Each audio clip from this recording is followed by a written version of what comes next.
అవును. ఒకవేళ ఏ registration value అక్కడ కూడా 20 లక్షలు ఉందంటే కనుక గవర్నమెంట్ రేపు పొద్దున లాక్కోవచ్చు. సుప్రీంకోర్టు తీర్పు కూడా భూ సేకరణలో ఎట్లా ఉందంటే హీ షుడ్ యాక్సెప్ట్.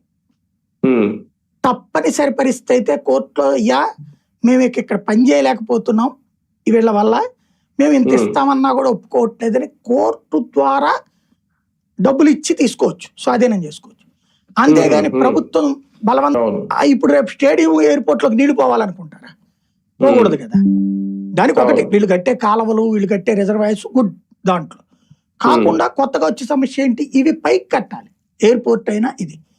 అప్పుడు ఆ ఎత్తు మట్టి లేపాలి. ఇది చాలా పెద్ద ప్రాసెస్ తో కూడుకున్న వ్యవహారం. పునాది గట్టిగా ఉండాలి, పైన గట్టిగా ఉండాలి. కాబట్టి కొంత టైం ఎక్కువ తీసుకున్నాం మిగతా కన్స్ట్రక్షన్ కంటే కూడా. సరే, రైతులకి దాదాపు లైన్ క్లియర్ అయినట్ట ఈసారి ముందుకు వచ్చి భూములు ఇచ్చేస్తారా ఈ రుణమాఫీ మంత్రం? ఇచ్చే వాళ్ళకి ప్రాబ్లం లేదు, ఇవ్వని వాళ్ళు దీనికి లొంగేవాళ్ళు కాదు. వాళ్ళకి ఆల్రెడీ చెప్పున్నారు, వాళ్ళు ఒప్పుకోలేదు. అది అక్కడ పాయింట్.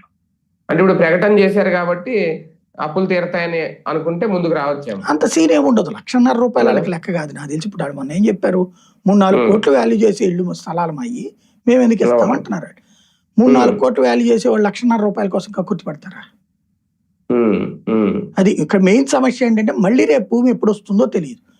ఇంకొకటి ఏంటంటే ఫస్ట్ గుర్తుపెట్టుకోవాల్సింది, బ్యాంకులు 25 సార్లు అడిగారు వెళ్ళి 12 ఏళ్లలో ఈ కాగితాలు తీసుకుని లోన్ ఇవ్వమని.